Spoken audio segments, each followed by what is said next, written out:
we're we're live. So, welcome to Renewalcast today, everyone. Uh, we're changing things up again today. We have a guest with us, Gavin Retzer. He's the pastor of First Baptist Church in Brookings, South Dakota, and I'm going to let him introduce himself here. Gavin, you want to just tell us a little bit about you and your family and in your ministry there in Brookings? Sure. Thanks, Cole. Thanks, guys, for having me on. I've been looking forward to this. Well, yeah. I mean, the basics. If there's anything you want to know, you'll have to ask. But Colt and I crossed paths in our seminary years. It's 16 to 20 years ago, I guess now, right? Wow. Yes. Yeah. So, yeah, I'm from Aberdeen, South Dakota. I'm in Brookings, South Dakota now. I've been here for 16, 17 years and pastor that whole time at First Baptist Church, which is across from the Children's Museum, the South Dakota Children's Museum. There's a giant dinosaur right across the street where I'm pointing that I can hear roaring during the summer. Maybe we'll be able to hear it while we're talking. And I'm married 2020, so we've been married for 20 years. We have an 18-year-old daughter, senior. We have a 13-year-old daughter in middle school and a 6-year-old son. I'm a Christian. Good. That's a requirement to be on the podcast. So. And then I'm also Reformed, little R, Baptistic, little B. I'm complementarian, conservative. I'm a Bible guy. That's what I am. Good. And I'm glad to talk about churchy stuff. I have done no prep because you said that we're going to talk about things that I don't need to prep about. So. Yeah, I was going to try to. I love it, and I love to talk about church and church stuff and history, and so I'm all up for this.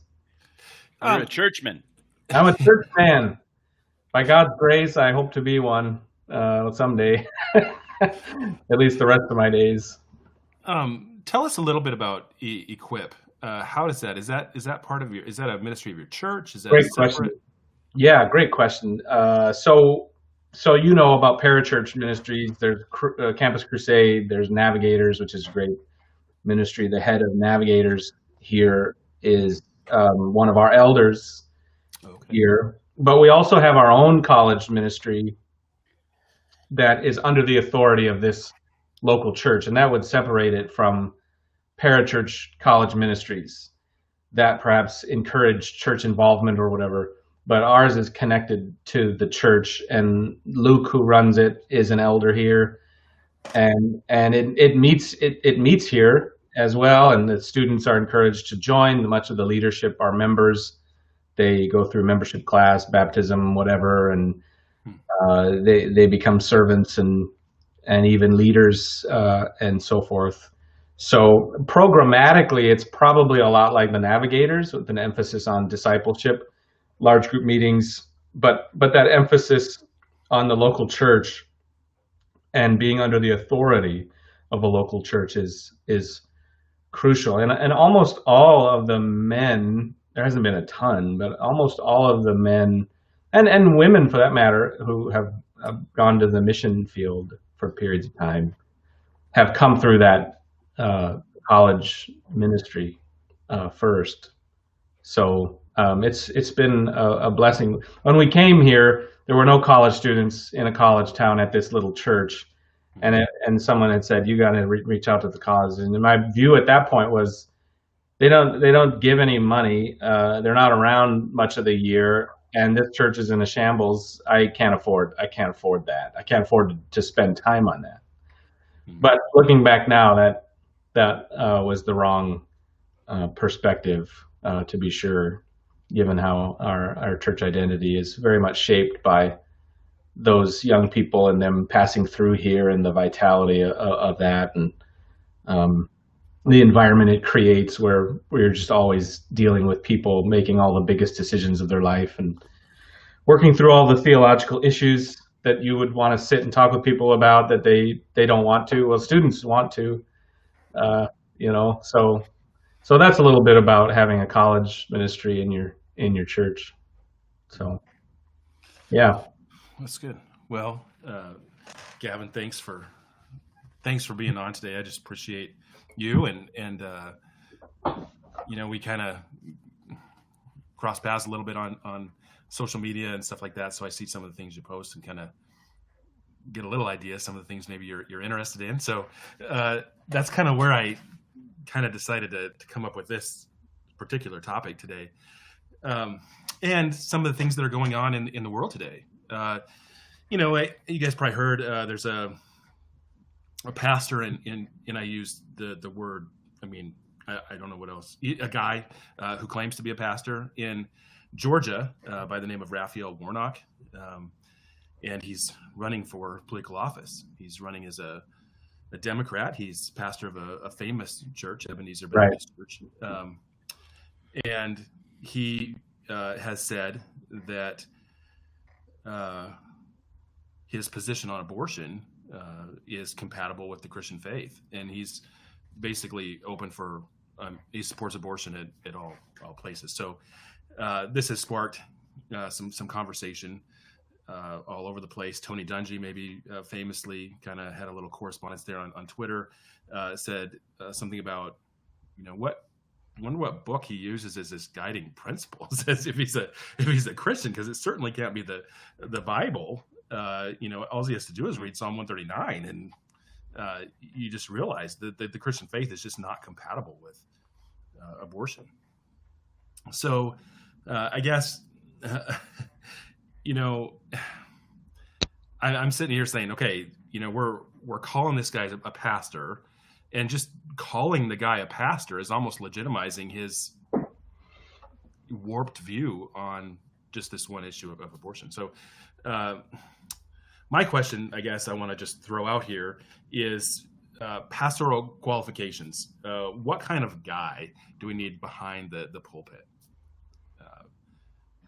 Where do we start on this? If you're going back in time before, Raphael Warnock, is the pastor at Ebenezer Baptist Church, and the pastor search committee comes to you and says, what kind of guy do we need here? What are we gonna say?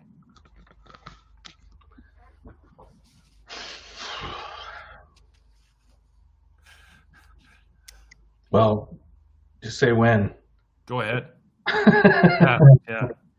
Well, I suppose I would have answered that question differently a long time ago.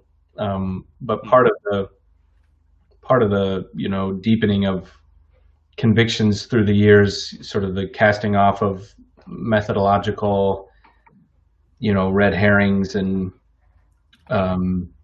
church growth strategies and everything else, was a rediscovery of rich ecclesiology and dead authors that talked a lot about ministry qualifications. And so not all of them are dead, of course.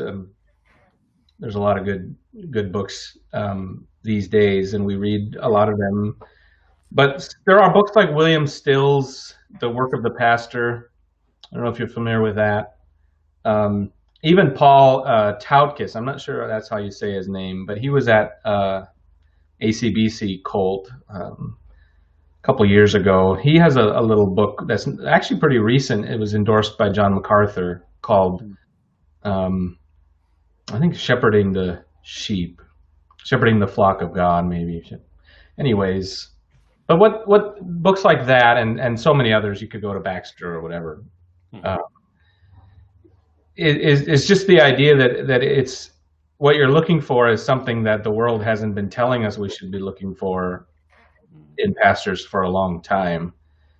And so obviously you have the kind of the CEO, president, business type model, and then that transitions into sort of a business administrator, entertainer, communicator kind of thing. And what gets lost in the wayside is character and the essence of shepherding. Giving your life away to protect the sheep, to guard the doctrine, to guide the church.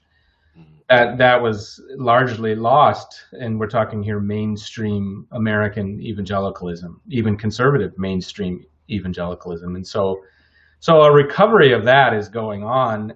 It happens in part through ministries like Nine Marks and seminaries that are doing good training. I think some of the Southern Baptist ones, Southern perhaps would be the number one, though there may be some slippage going on there in various ways.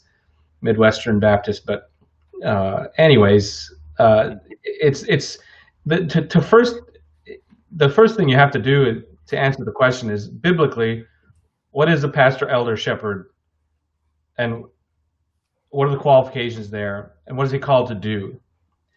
And until you answer that question and get a lot of help answering that question, you really have no business thinking that you should be one. Or you really have no business looking for one or helping your church look for one. And so search committees are just, historically so weak on this. They don't know what to look for, and they get fed some database thing. And so I'm pessimistic, about the recent history, but I'm optimistic about some of the recovery that I see of these things, and small pockets where men are being told these things, and the Lord is growing pastors. And so the first image, I think, has to be shepherd, and it has to be about feeding. It has to be about guarding. And to me, you can summarize almost the work of the pastor, elder, shepherd as guarding the doctrine and guiding the church. And then you're looking at all the texts, 1 Timothy 3, Titus, and Acts 20, and so forth. So we have an elder class right now because we have to, because it's necessitated. So we're going through an elder training class right now with 5 guys, young guys. Most of them are young. They're too young. They may not be ready. Maybe 1 or 2 will be.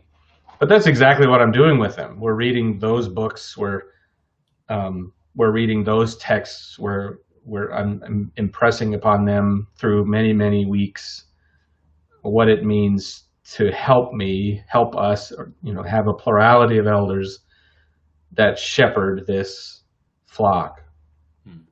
We're not looking to business models. We're not looking to best practices. We're not looking to methods.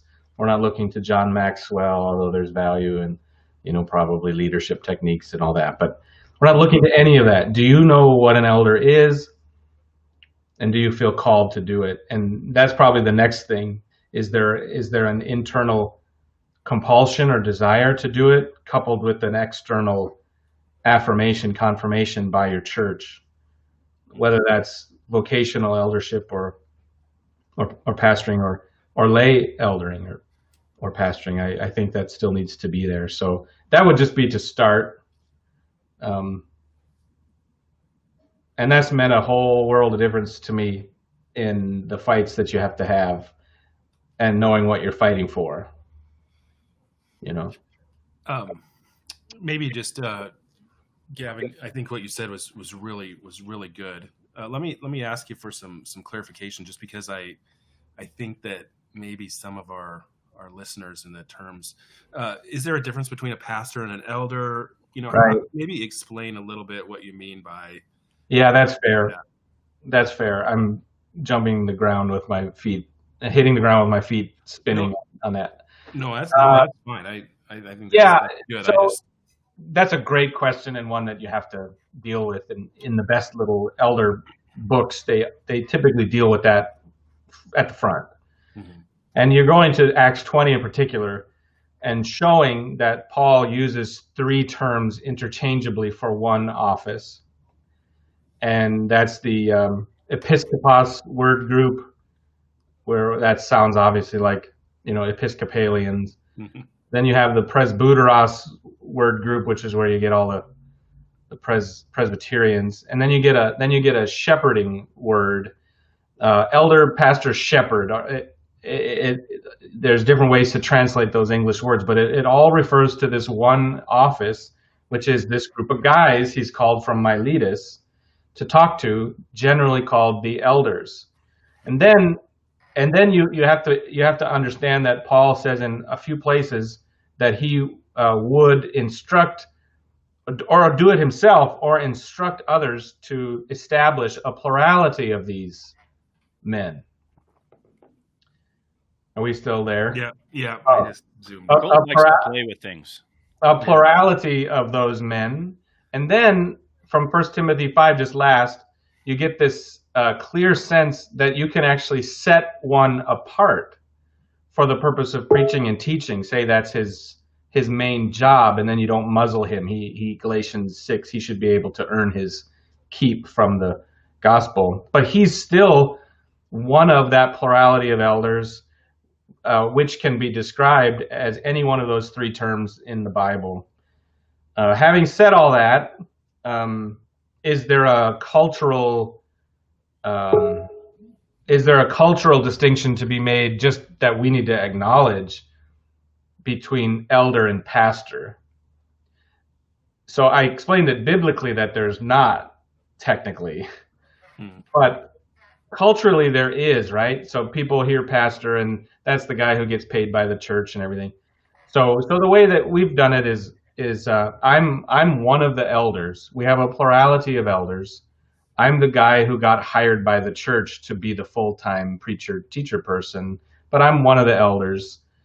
And we don't call all the elders here pastors because of that cultural difference, because people understand a pastor to be that paid preacher representative of the church. And so there's a sense in which the pastor is the first elder, or the first among equals, would be the way that I would understand it. But push come to shove, we're together. We do things together. They sometimes have to stand in front of me, like when we left the denomination. They have to take bullets for me for them. We're together. But I guess the other thing is actually when push comes to shove, there's a sense in which they look to me. Because there's a sense of that cultural difference where, well, you hired this pastor guy to lead.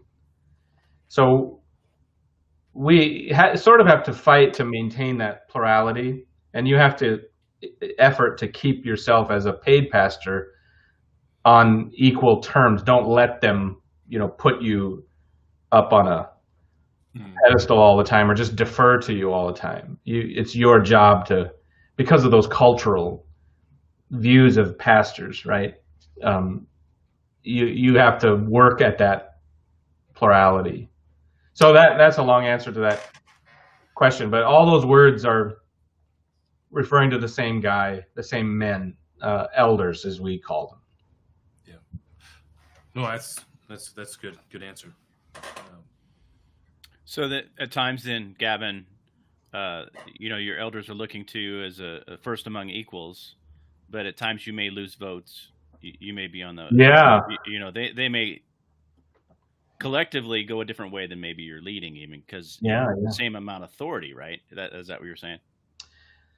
Well, so there's no question that is a possibility. Yeah. The reality is that if you're functioning like a brotherhood, you don't want to do anything that you're not doing together. Right.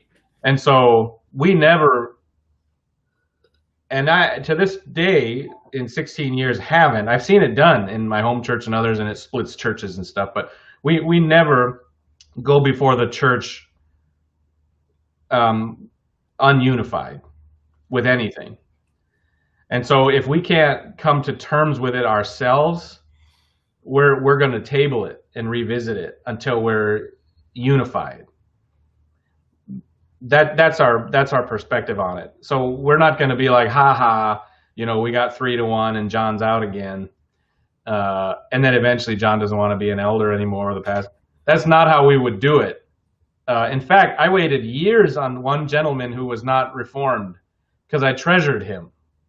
We treasured him and his leadership and his biblicism and his love for the church, but he was not reformed all the way in some key ways. And so we couldn't install our elder affirmation of faith because he was an elder. And I just kept telling him, I'm picking you over that. I'm picking you over that. And we stuck together. And he taught Sunday school and everything, but he would never cause trouble for me because we loved each other. We loved the church. And then he moved away, though, and it was heartbreaking. But that also then opened the door for us to finalize some Reformed identity things. And so if that just explains a little bit of, we got to do things together because the church needs to see us unified. That's how you bank. Well, you're not intentionally like banking trust, but that's how you gain trust. Yeah. Because the brotherhood have argued and wrestled and fought it out and come to an agreement, and they're laying this before you together in love and unity. I never want to leave an elder behind or hang him out, on the side of the meeting, or something like that. Right. Yeah. No, I think that's really helpful the way you put that. But I'm just saying that there's been times, and I can remember just one, but where I mentioned something about maybe we could do, and the other elders kind of shot it down, and I just immediately submitted to that, is what I'm saying. Yeah. Because it was clearly that I was sort of in a minority position there, and we just dropped it. I submitted to that, and then we were unified in not doing it. It depends on what the issue is, of course. Yeah. Right. It wasn't a biblical issue. I mean, it was, right. So it yeah. depends on whether in your conscience you can let it go, or whether it's the Trinity or something. Sure. But you're right. That's how it has to work both ways. We have to effort not to leave anyone behind, and then each individual has to be willing to submit their agenda to the group. Yeah. For the good of the church. And when you have brothers that are fighting for that and working at that and living that out, man, I've experienced it, and it's a beautiful thing, and you see God's wisdom in it. Yeah. Yeah. That's really good. Thank you.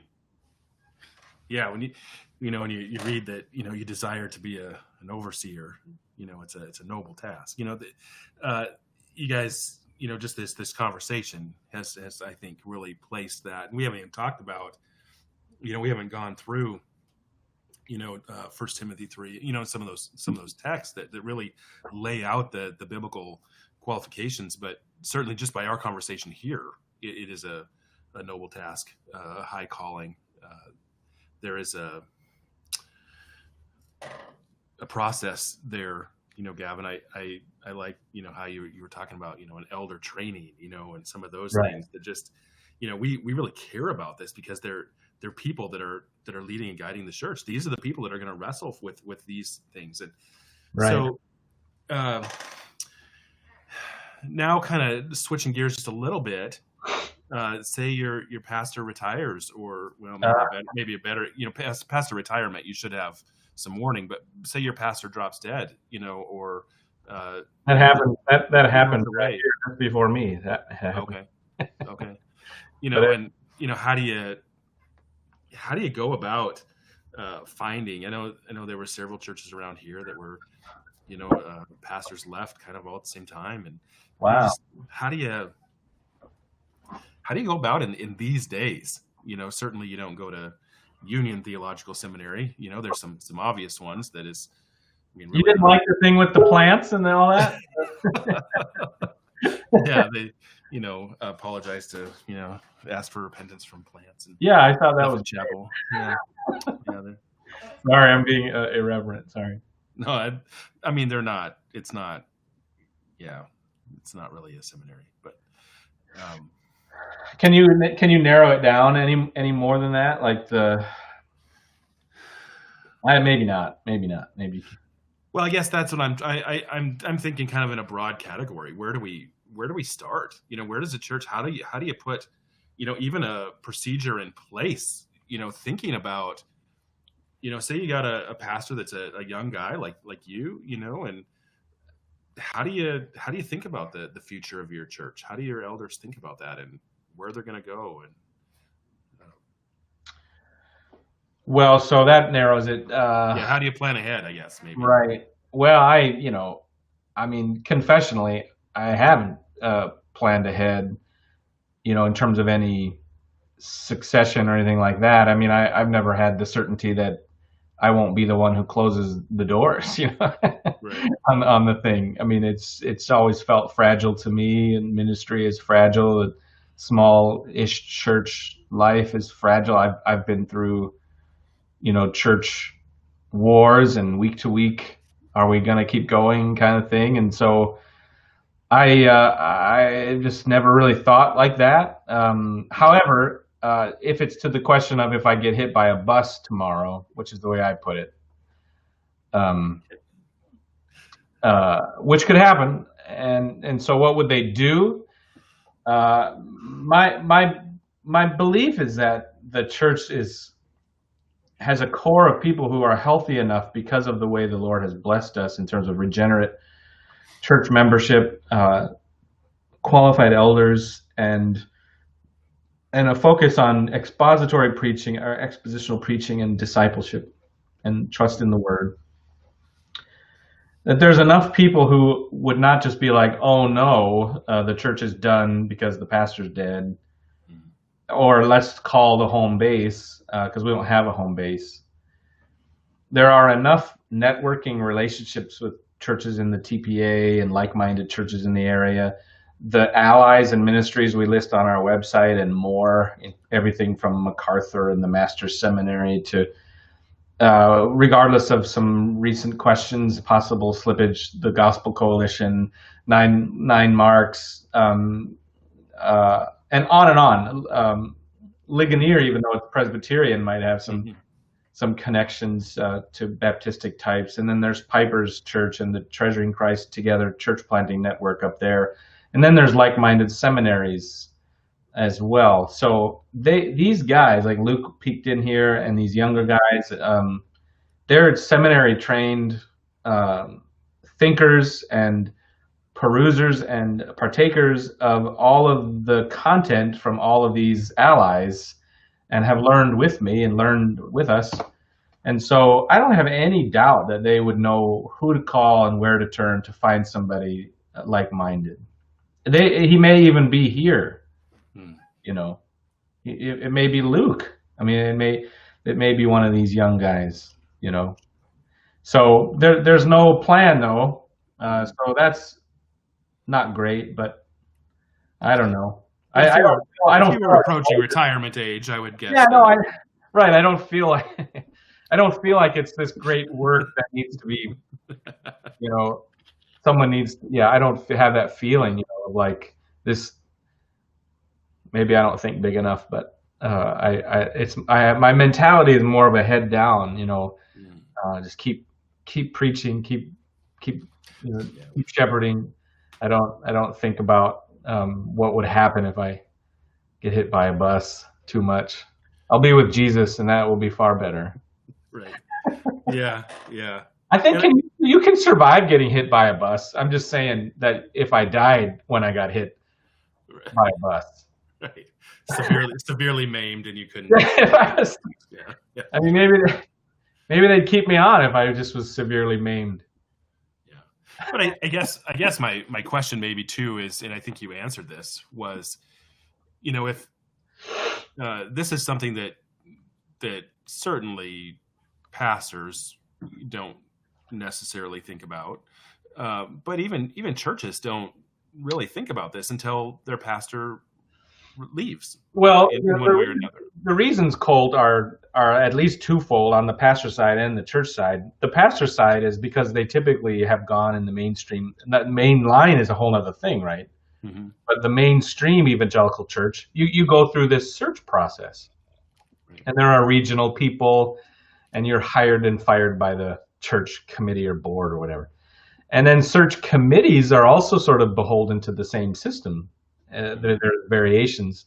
And so they're not thinking about forming a search committee. We don't have to search for a pastor. Why should we be thinking about that? We don't form a search committee until there's an opening. And it's just a way of thinking that is not very commensurate with growing men who have a growing desire for shepherding.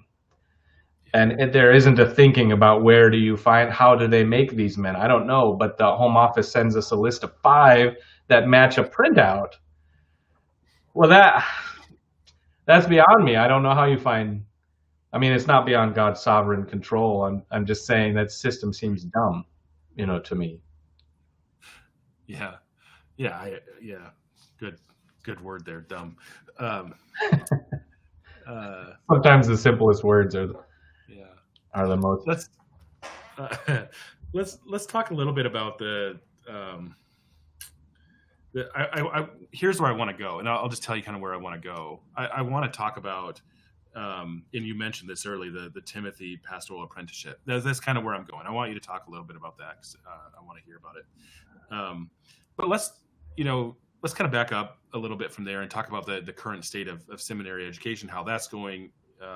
Why not just, I guess my overall view is, why not just find a seminary that you support? Why train, why take that responsibility on yourself to the model, train it way off a different model?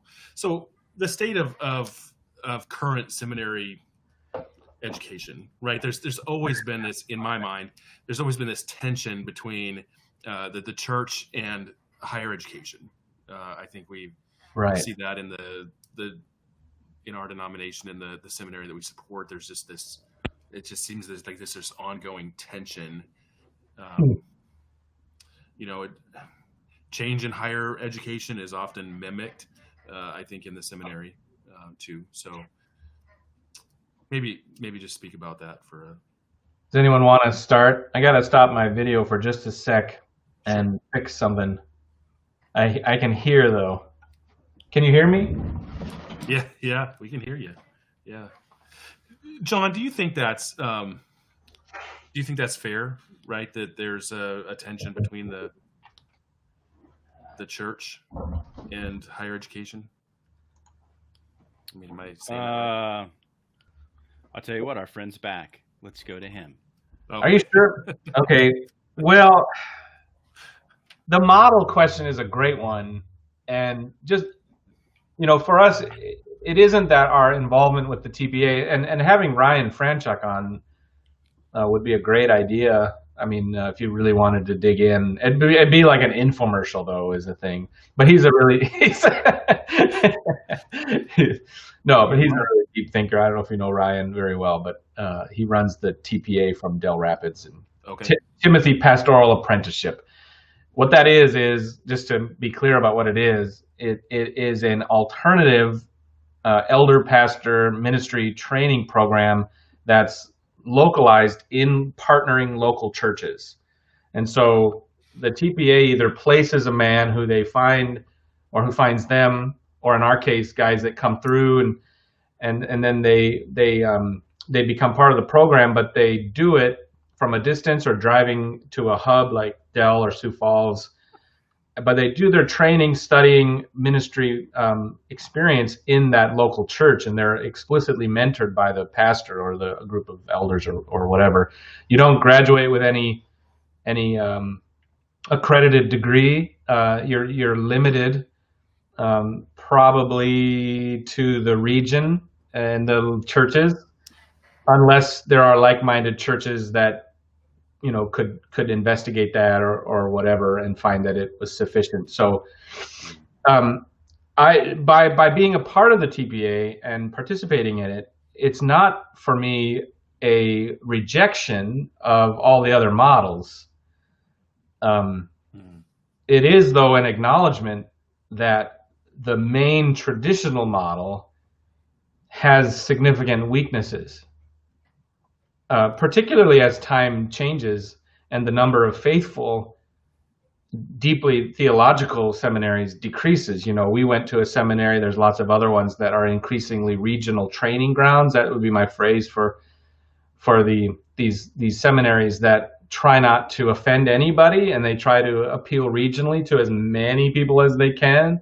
And so you don't know what anyone around you believes, and you don't know what the professor believes, and some people, that's fine, but it's not a model I would recommend for a lot of people, and I wouldn't do it over again. So there are other models too now with technology. We have our elder I mentioned earlier who runs the Navigators.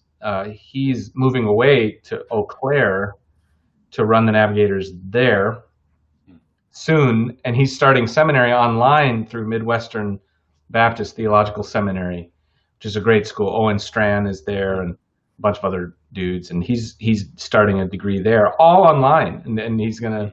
We worked through and looked, and that was a model that fit him, you know. So there's lots of ways to do it. And every time one of these guys comes to us, you know, I don't know how it happens. Trent was one. We have now a newer guy that's been with us for 5 years, but he's just starting. Adam is his name. He's 25 and just a great dude. And, I have to have that conversation with him, an honest conversation about, okay, I'm not trying to get you to do any particular thing. What I want to do is help you discover the Lord's will for your life.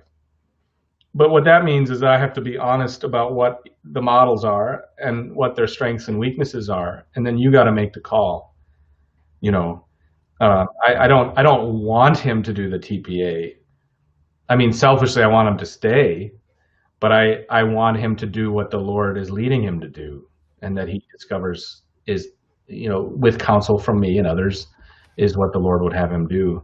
So the TPA fits for some guys who have bought into giving their lives away to shepherd the flock. They don't necessarily need, you know, a degree on a piece of paper. They have to be sure though that they don't need it, because it's a choice, you know. Yeah. You can't get a PhD if you never got the master's degree. Typically, I mean, you know, you have to go in stages. So if you do something that replaces the MDiv, but it's not an accredited degree that you get, well, you can't go on and get increasing education past that. You'd have to go get the MDiv or something. Anyways, that's minutia, but it's a model that works as the church splinters, right? And models show their weaknesses. Seminaries are crumbling financially. Technology is increasing. And if the church can do this, well, the church is the best place to train men. But you tell me, I mean, how many churches do you think, and I don't think we can do it that well, but we can do it. I mean, the Lord willing, we can, you can give your life to someone. You can give your life to a young man, you know. But how many churches even have a view to that these days? That isn't what I grew up with, you know. Right. So yeah, I have an elder in my church. He's a young elder, and he wants more training. Would this be TPA be something that that kind of guy should look into? Then he just wants to be more equipped to be able to pastor. And I believe so. Is it what kind of expense compared to a seminary? It doesn't cost anything. TPA doesn't cost anything. Nope. Wow. And we us supporting churches get our churches to buy into it. I mean, not financially. I mean, they have to catch the vision for it, and then hopefully budget some amount. So we started small. We send them $1,000 a year. I buy books for them out of resource distribution fund or something like that in the budget. And so it's just a slow process of prioritizing it in the budgeting, and they have to find a way to, you know, work and everything. So if they're already working and they want to increase their knowledge, you can do the TPA. You'd have to travel every, like, probably Tuesday or something to the class, or go by Zoom. I think they do now. And the pastors share the training, and it's hardcore. You know, it's commensurate with like a comparison between traditional homeschooling and classical Christian, where classical Christian is like way deeper, like rhetoric and you know. So TPA compared to like a regional training ground is like classical Christian too. So in the TPA, you're doing Greek and Hebrew some super church history stuff, and you're going deep. You're going like Machen like level of type stuff with pastors from all the TPA churches. And then we share the teaching then. I haven't done it yet. I keep saying no. But one of these years, we will get in there and help teach. So I think it could be great continuing education for elders. Yep. Wow. And how about just for a pastor, maybe that's had some seminary training? Is that something to keep? I mean, is it that deep to kind of keep? It depends probably on what they're looking for. A lot of pastors have churches that like I'm not in that situation where the church can. I wouldn't ask. Can you pay for a degree? I want to get another degree. Mm-hmm.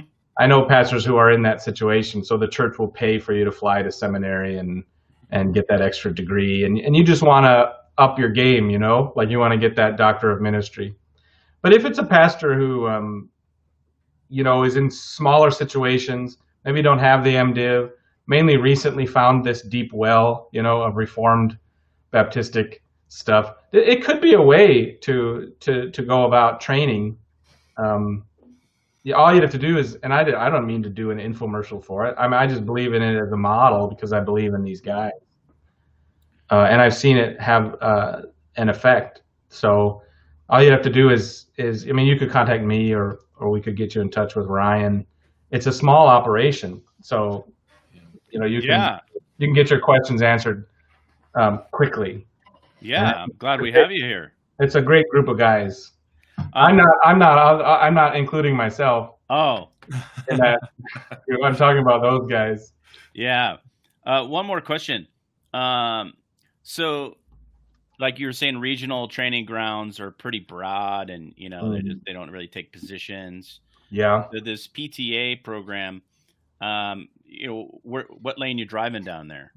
Yeah, the TPA is explicitly done by Reformed Baptistic guys. Okay.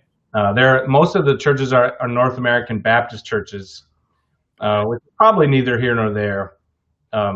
It's Reformed Baptistic guys who partnered together for the training of pastors in an alternative model. Yeah. That's what it is. So it's unapologetically Reformed, and we could go into detail. We're talking there about soteriology, right? That's what I mean. We don't baptize babies and right. That's why you said Baptist. Yeah. Reformed soteriology, the sovereignty of God, meticulous, absolute sovereignty of God, and then Baptistic, of course. Complementarian, those seem to be the things that shake out for these groups, these churches that partner together on this. So cool. I was thinking too that one of the things that our central district does is we like to we plant churches, and there's quite a budget for planting churches and putting money into that, and if we're gonna get guys from within ourselves, our state region, it would be kind of cool to be able to train your own guys to be able to put into. Well, where do they get them now? Is it from the seminary? No, no. That would be a possibility, but we haven't. So where do they come from now in your sort of neck of the woods? Well, and that's kind of our issue. Usually, somebody that knows somebody, or we have a guy in Minnesota that is a church plant there. That he was a college roommate. Before these guys ever went into ministry, they were a college roommate of one of the pastors in our denomination, and he was out in Seattle with Mark Driscoll and Mars Hill, and then that whole thing kind of fell apart, and he came back with he came back. I'm sorry, a lot happened in that sentence there. Yeah, right. A lot of backstory, right, in that sentence. Right. Fell apart. Right. And then he went back, he was working in a church out there, and then went back to Minnesota and got in touch with us there, and really wanted to plant a church, and had a lot of good background there. And so went through the assessment process. We usually have third-party assessment deal that they go through, and yeah. So, and he went to seminary. I think he went to Bethlehem, or not Bethlehem, Bethel Seminary, a little bit different,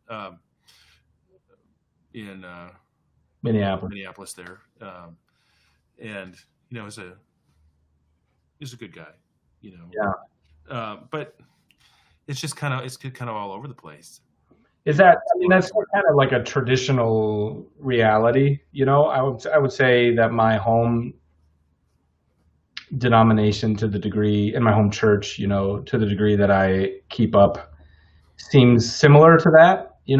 Probably a little more utilization of sort of the region guy and printouts, and matches where a church fills out a database and then candidates fill out a database, and then they churn out reports literally, and then the region person gives you the top 10, 80% and up match or whatever, Right. And then it's up to the local leadership. But they could be from anywhere. They could be from Calgary. They could be from Alabama. They could be from Huron. You know what I mean? It could be from anywhere. And so you sort of give yourself to whatever process you have traditionally found yourself in. And I think a lot of churches, traditional churches, that haven't experienced any theological, biblical tumult or renewal, they're probably still very much doing it that way. I think that something that differentiates a church like ours is death. Until a church dies, and becomes desperate, or is planted by a guy or a group of people with a whole new set of ways to think about this, it probably doesn't change very easily or very quickly. So go to a traditional country church in the middle of South Dakota, and a lot of what we're talking about here is a foreign language. I mean, it's a what are you talking about? And that doesn't mean I'm not saying they're bad people or anything like that. I'm just saying that's traditionally not how they do it. Right. And for me, this is like an old pair of jeans now, but it's very different from what I saw growing up. I would have been very allergic to any of this, even discipleship, by the way. You didn't talk about discipling or one-on-one mentoring or any of that. There was nothing of it. That was weird stuff, Evangelism, we didn't do that. Then what are you talking about? We have events, And so I just think that this is something that we forget sometimes as we change and develop, and that the way we do it now isn't the way we did it, and that most people aren't doing it this way, and it's very threatening and weird. And impossible seeming, Well, you're saying we're supposed to raise our own elders and pastors? What are you talking about? From where? Yeah. What are you talking about? Doesn't that seem like that would strike a lot of people as, well, that's some fanciful utopian future or something? Where do these men come from? I asked myself the same question, and yet, we've had a string of them, I don't know. I just am in a place where that happened, Yeah. Anyway. Well, no, this has been a good conversation. We'll have to continue it. I want to get Gavin on here and talk about. Do we have to be done? Divisive issues. Oh yeah. You tried on reparations. I wasn't falling for that.